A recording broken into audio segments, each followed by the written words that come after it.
Hi, my name is Atif Kamal, and this is another video on logic and reasoning. This one is on contrary propositions. Below you'll find my contact info. You can send any questions, comments, and feedback to katif@gmail.com. And you can do the same using my Skype user ID, atif.kamal. Please check out my website at webs.logicandreasoning.com. There you'll find other links to my logic and reasoning videos, as well as supplementary exercises. There's a forum to leave comments and questions for me and the other viewers. There's a link to a chat room to discuss the content live, either with, again, me, the other viewers, either while or while not watching the videos. There's information on when I'm available to discuss content live, and there's information on how to earn certificates.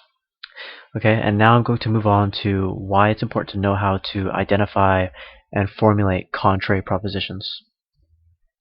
Those of you who have seen my previous video on contradictory propositions, this picture will look familiar. I'm using it again because it's relevant for contrary propositions. So just as a reminder, this elderly Chinese man is walking by. He asks this little girl a random question. He asks her, "What color is the sky?" She says it's white, and he says it's gray. And just for the purpose of illustration, we'll pretend that the little girl says, the sky is not gray. Now, in this case, again, because they would have failed to express the quantity in their propositions, they would both be making generalizations. The elderly Chinese man would be saying all of the sky is gray, and the little girl would be saying none of the sky is gray. And in that case, they would both be stating contrary propositions. And the problem with that is that there could be answers in between, like some of the sky is gray and some of the sky is not gray. And in that case, they would both be wrong. Now, basically, the problem with a problem that can happen from splitting a disagreement into contrary propositions is when there are answers in between, like some are and some are not. So, if two participants in a disagreement split it up into contrary propositions, but there are answers in between, then neither individual will arrive at an accurate answer. So it's important to be aware of contrary propositions for the sake of being aware of possible answers in between both extremes, such as some are this way, but some are not this way. Okay, now as I kind of demonstrated in that example that I gave, contrary propositions cannot both be true at the same time. If all of the sky is gray is true, then it can't be that none of the sky is gray is true.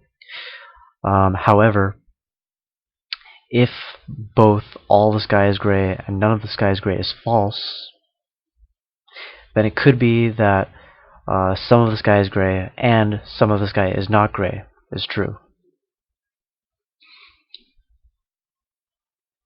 Okay, now here's an example for you. Make one pair of contrary propositions. Make sure each proposition has the appropriate quantity and quality. By the way, just to go over that, the first proposition, notice how the terms are the same. Of the sky, gray, of the sky, gray. The first proposition has a universal quantity, and so does the second, but the first proposition has a positive quality, and the second proposition has a negative quality. Okay, now you can do this exercise. I'll give you a moment to work on it. You can pause the video if you'd like, otherwise I will move on to the answers, which I will do right now. Okay, so all terrorists have facial hair, no terrorists have facial hair. Those cannot both be true at the same time. If every terrorist has facial hair, it's impossible for no terrorists to have facial hair.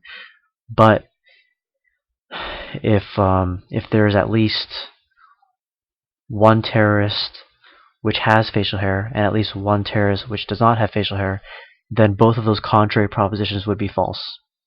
And notice again that the terms stay the same, terrorists and facial hair, as well as the verb stays the same, have and have. The quantity of both propositions is universal.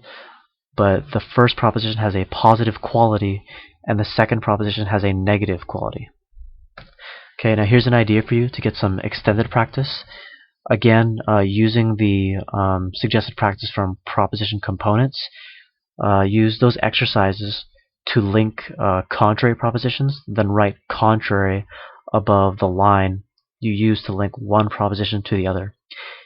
If you don't have any propositions, you should use the propositions components video to make those exercises, to make those propositions. Okay, so next up we will talk about subalternate propositions. So some of the sky is gray is a subaltern of all of the sky is gray, and some of the sky is not gray is a subaltern of none of the sky is gray. You can go from all to some or none to some or not, but you cannot go from some of the sky is gray to all of it is gray, or some of the sky is not gray to none of it is. And basically, the most common example of that occurring is when people discriminate. When they see one kind of person act a certain way, some people assume, okay, every person of that kind act in that same way. That's an example of people making the mistake of going from some to all. Okay, and I'll give you a more detailed example in the next video. Alright, thank you.